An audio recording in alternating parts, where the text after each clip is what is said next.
ಉಡುಪಿ ಶ್ರೀಕೃಷ್ಣ ಮಠದಲ್ಲಿ ನಡೆದ ಲಕ್ಷಕಂಠ ಗೀತಾ ಪಾರಾಯಣ ಕಾರ್ಯಕ್ರಮದಲ್ಲಿ ಪ್ರಧಾನಿ ನರೇಂದ್ರ ಮೋದಿ ಭಾಗವಹಿಸಿ ತೆರಳಿದ್ದಾರೆ.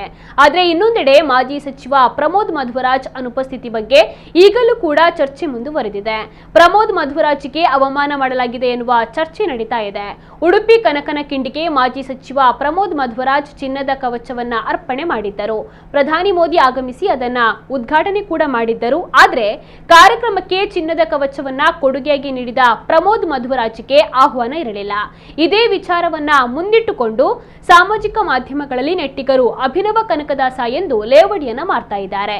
ಇದು ಮೊಗವೀರ ಸಮುದಾಯಕ್ಕೆ ಬಿಜೆಪಿ ಮಾಡಿದ ಅವಮಾನ ಎಂಬ ಚರ್ಚೆ ವ್ಯಾಪಕವಾಗಿ ಕೇಳಿ ಬರ್ತಾ ಇದೆ. ಮಠದ ಕಾರ್ಯಕ್ರಮವನ್ನ ಬಿಜೆಪಿ ಹೈಜಾಕ್ ಮಾಡಿದೆ ಎಂದು ವ್ಯಾಪಕವಾದಂತಹ ಆರೋಪ ಕೂಡ ವ್ಯಕ್ತವಾಗಿದೆ.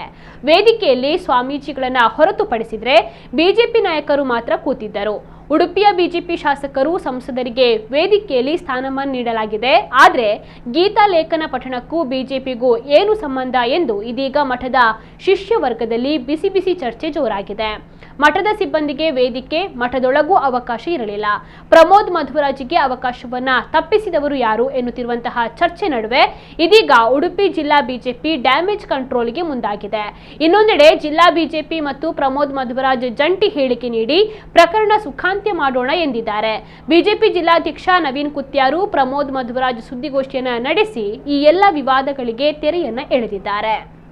ಈಗ ನನಗೂ ಫೋನ್ ಬಂತು, ಇಂಥವ್ರು ತಪ್ಪಿಸಿದ್ದ, ಅಂಥವ್ರು ತಪ್ಪಿಸಿದ್ದ, ಅವರು ತಪ್ಪಿಸಿದ್ದ ಅಂತ ಕೇಳಿದರು. ನಾನು ಹೇಳಿದೆ, ನನಗೆ ನಿಜವಾಗಿಯೂ ದೇವರಿಗೆ ಸರಿಯಾಗಿ ಯಾರು ತಪ್ಪಿಸಿದ್ರು ಅಂತ ನನಗೆ ಗೊತ್ತಿಲ್ಲ. ನಾನು ಗೊತ್ತಿಲ್ಲದೆ ಇಂಥವ್ರು ತಪ್ಪಿಸಿರ್ಬೋದು, ಅಂಥವ್ರು ತಪ್ಪಿಸಿರ್ಬೋದು ಅಂತ ನಾನು ಊಹೆ ಮಾಡಲಿಕ್ಕೆ ಬಯಸೋದಿಲ್ಲ. ಹಾಗಾಗಿ ನಾನು ಅಲ್ಲಿಗೆ ಹೋಗದಂತೆ ತಡೆದಿದ್ದಾರೋ ಇಲ್ವೋ ಅಂತಲೂ ಗೊತ್ತಿಲ್ಲ. ಒಂದು ವೇಳೆ ತಡೆದಿದ್ದರೆ ಯಾರು ತಡೆದಿದ್ದಾರಂತಲೂ ಗೊತ್ತಿಲ್ಲ. ಹಾಗಾಗಿ ನಾನು ಯಾರ ಮೇಲೂ ಗೂಬೆ ಕೂರಿಸುವ ವ್ಯರ್ಥ ಪ್ರಯತ್ನವನ್ನು ಮಾಡೋಣ. ಮತ್ತೆ ಸಭೆದ್ದು ಪಾಸ್ ಎಲ್ಲ ಇವರು ಬಟವಾಡಿ ಮಾಡಿ ಆಗಿದೆ. ಎಲ್ಲ ಪಾಸ್ಗಳನ್ನು ಎಲ್ಲರೂ ಬಟವಾಡಿ ಮಾಡಿ ಆಗಿದೆ.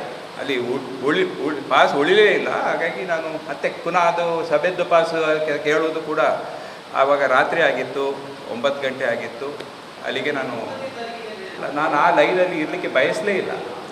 ಈಗ BJPಯ ಜಿಲ್ಲಾ ಅಧ್ಯಕ್ಷರು ನೀವು ಯಾವ ಲೈನಲ್ಲಿ ನಿಲ್ತೀರಿ ಅಂತ ಕೇಳಿದ್ರು ನನಗೆ. ನಿಮಗೆ ಹೆಲಿಪ್ಯಾಡಿಗೆ ಬರಲಿಕ್ಕೆ ಉಂಟಾ, ಸಭೆಗೆ ಬರಲಿಕ್ಕೆ ಉಂಟಾ, ಈ ಲೈನಲ್ಲಿ ಇರಬೇಕಾ, ಆ ಲೈನಲ್ಲಿ ಇರಬೇಕಾ ಅಂತ ಕೇಳಿದಾಗ ನಾನು ಅದೆಲ್ಲ ಕಾರ್ಯಕರ್ತರಿಗೆ ಸಿಗಬೇಕಾದಂಥ ಒಂದು ಅವಕಾಶ, ಅದು ನನಗೆ ಬೇಡ ಅಂತ ಹೇಳಿದ್ದೆ.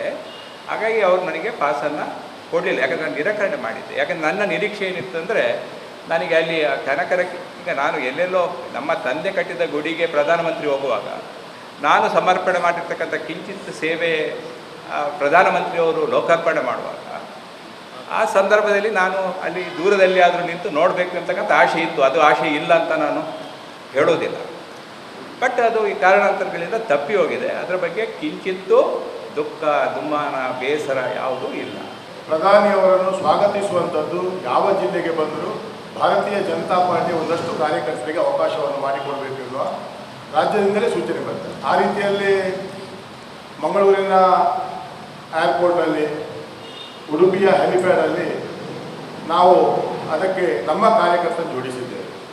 ತದನಂತರ ಮಠದ ಭಾಗದಲ್ಲಿ ವೆಲ್ಕಮ್ ಮಾಡಲಿಕ್ಕೆ ಮತ್ತು ಆ ವೇದಿಕೆ ಹಿಂಭಾಗದಲ್ಲೆಲ್ಲ ಪ್ರಮುಖ ಪದಾಧಿಕಾರಿಗಳನ್ನು ಜೋಡಿಸಬೇಕು ಎನ್ನುವ ಮತ್ತು 2ನೇ ಬಾರಿ ಸೂಚನೆ ಬಂದಾಗ ಮಠದವರು ಮತ್ತು ನಾವು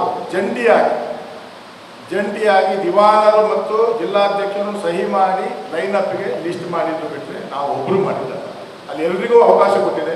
ಮಠದ ಪರವಾಗಿ ನಮಗೆ ವ್ಯಕ್ತಿ ಕೊಟ್ಟಿದ್ದಾರೆ, ಪ್ರಸನ್ನಾಚಾರ್ಯರು ಮತ್ತು ಸುಪ್ರಸಾದ್ ಶೆಟ್ಟರ್ ನೇತೃತ್ವದಲ್ಲಿ, ಮತ್ತು ಜಿಲ್ಲಾಧ್ಯಕ್ಷರು ಮತ್ತು ಸಂಸದರು ಮತ್ತು ಶಾಸಕರು ನಾವೆಲ್ಲ ಕೂತ್ಕೊಂಡು ಈ ಪಟ್ಟಿಯನ್ನು ಅಂತಿಮ ಮಾಡಿದ್ದೇವೆ. ಎಲ್ಲ ಮಂಡಲಗಳಿಗೂ ಅವಕಾಶ ಕೊಡಬೇಕೆನ್ನುವ ಅಪೇಕ್ಷೆ ಇತ್ತು. ಆ ಪ್ರಕಾರವಾಗಿ ಹೆಚ್ಚಿನ ಕಾರ್ಯಕರ್ತರಿಗೆ ಮೋದಿಯನ್ನು ಒಂದು ಸ್ವಾಗತಿಸುವಂಥ ಅವಕಾಶವನ್ನು ಮಾಡಿಕೊಟ್ಟಿದ್ದೇವೆ. ಕೆಲವೆಲ್ಲ ಸಾಮಾಜಿಕ ಜಾಲತಾಣದಲ್ಲಿ ನಾನು ವೇದಿಕೆಯಲ್ಲೇ ಸ್ಥಾನ ಕೇಳಿದ್ದೆ ಅಂತ ಬಂದಿದೆ. ಅದು ಸುಳ್ಳು. ಅದು ನಾನು ಕೇಳಲೇ ಇಲ್ಲ. ನಾನು ಅಲ್ಲಿ ಯಾವುದು ಕನಕನಕಿಂಡಿ ಹತ್ರ ಮಾತ್ರ ನಾನು ಅವಕಾಶ ಕೇಳಿದ್ದು ಬಿಟ್ಟರೆ ವೇದಿಕೆಯಲ್ಲಿ ನನಗೆ ಕೂತ್ಕೊಳ್ಳಿಕ್ಕೆ ಅವಕಾಶವನ್ನು ನಾನು ಕೇಳಿಲ್ಲ. ಅಲ್ಲ, ಅದು ಪರ್ಯಾಯ ಸ್ವಾಮೀಜಿಯವರೇ ಆ ಎಲ್ಲ ಹೆಸರುಗಳನ್ನು ಹಾಕಿ ಕಳಿಸಿದ್ದಾರೆ. MLAಗಳನ್ನು ಉಡುಪಿ ಜಿಲ್ಲೆಯ 5 MLAಗಳಿಗೆ ಅವಕಾಶ ಕೊಟ್ಟಿದ್ದಾರೆ. ರಾಜ್ಯಾಧ್ಯಕ್ಷರಂತೂ ಅವರು ಬರ್ತಾರೆ ಅಂತ ಹೇಳಿದ್ರೆ ರಾಜ್ಯಾಧ್ಯಕ್ಷರ ಪಟ್ಟಿಯನ್ನು ಪರ್ಯಾಯ ಸ್ವಾಮಿ ಅವರೇ ಒಟ್ಟಿಗೆ ಕಳಿಸಿದ್ರು. ಉಡುಪಿ ಜಿಲ್ಲೆಯ ಬೈಂದೂರು ಕ್ಷೇತ್ರದ ಸಂಸದರಾಗಿರುವುದರಿಂದ ಆ ಪಟ್ಟಿಯನ್ನು ಕೂಡ ಸೇರಿಸಿ ಮಠದಿಂದಲೇ ಕಳಿಸಿದರು. ಅದು ಪರ್ಯಾಯ ಸ್ವಾಮೀಜಿಯವರ ತೀರ್ಮಾನ, ಭಾರತೀಯ ವೇದಿಕೆಯು ಭಾರತೀಯ ಜನತಾ ಪಾರ್ಟಿಯ ತೀರ್ಮಾನ ಅಲ್ಲ. ಅದು ಪರ್ಯಾಯ ಸ್ವಾಮಿ ಲಕ್ಷಗಂಟ ಗೀತೆಯಲ್ಲಿ ಅವರು ಕಳುಹಿಸಿದ ಪಟ್ಟಿಯಲ್ಲಿ ಒಂದಷ್ಟು ಹೆಸರುಗಳನ್ನು ಬಿಟ್ಟು ಉಳಿದ ಹೆಸರುಗಳನ್ನು ಅಂತಿಮಗೊಳಿಸಿದರು.